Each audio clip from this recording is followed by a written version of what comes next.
The tape is off. Got to buff the old paint out.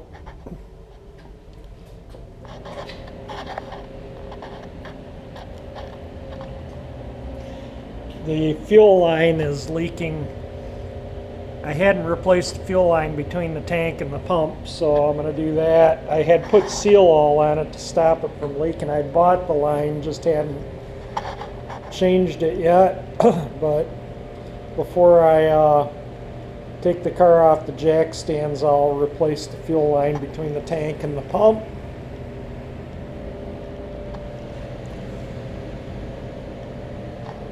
So pretty much all, other than the trunk floor pan, the gold paint is pretty much all set.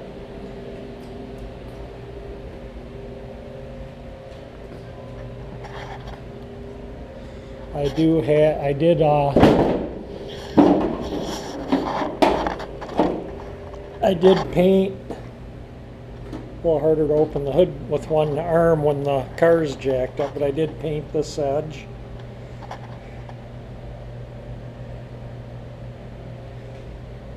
I think maybe when I paint the trunk pan, I'll just tape off the top here and down in here, maybe paint this edge just so it looks a little nicer. We'll see, may not, but I may. I painted all this, so when the headlight bucket goes back in, it looks nice, painted that. I still gotta clean the corrosion out of that connector. Do that maybe tomorrow or the next day. We're in March, and I think we're supposed to get a bunch of typical March weather this week, so it sounds like a couple of days are going to be only in the high 20s, so I'll get that wiring cleaned up, the headlight bucket back in, get the fuel line replaced. I'll get the tires broke down off the wheels. You can see the wheels definitely need some attention. So I'll get them broke down, get them cleaned up and painted, and then get the new tires mounted. Got the pile of tires right here. So kind of moving along.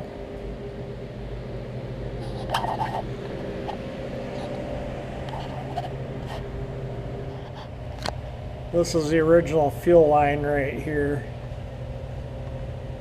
And see where it runs up in there. Runs the full length of the rocker panel. So that'll be an easy replace. It's all, I disconnected it from its clips. That's why it's loose, so I could get the paper up in there and mask. I'll paint the inner wheel wells. Get all anything that needs seam sealer sealed up. Go over this with a wire wheel really good. Paint that all dull black. I think it'll look good when I'm done.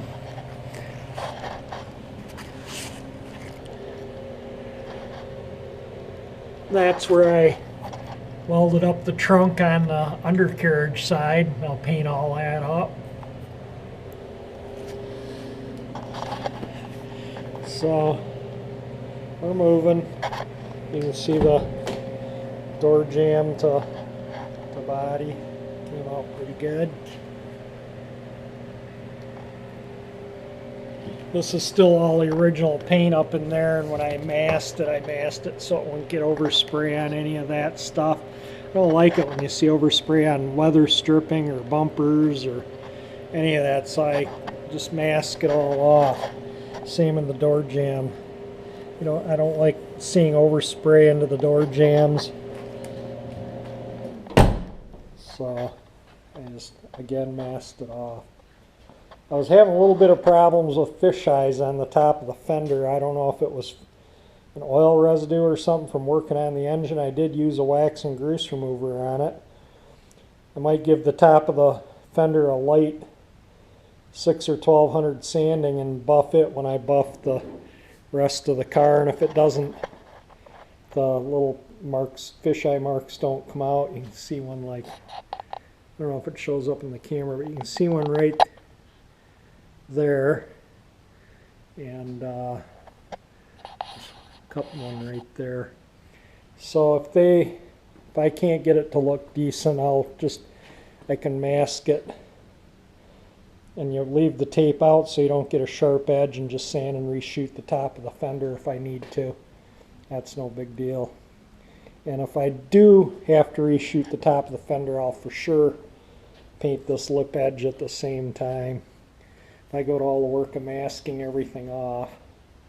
But pretty much everything else under the hood, I'm just leaving alone.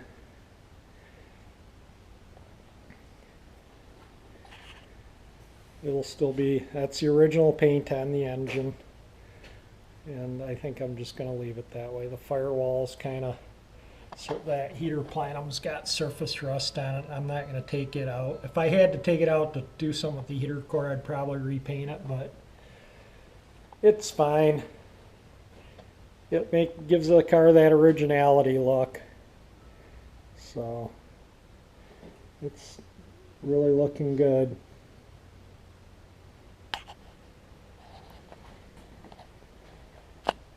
I gotta clean up the other emblem and this emblem. I still have to straighten the stainless trim for this side. I haven't even touched that yet. So it's not like I'm lacking things to do when it turns cold.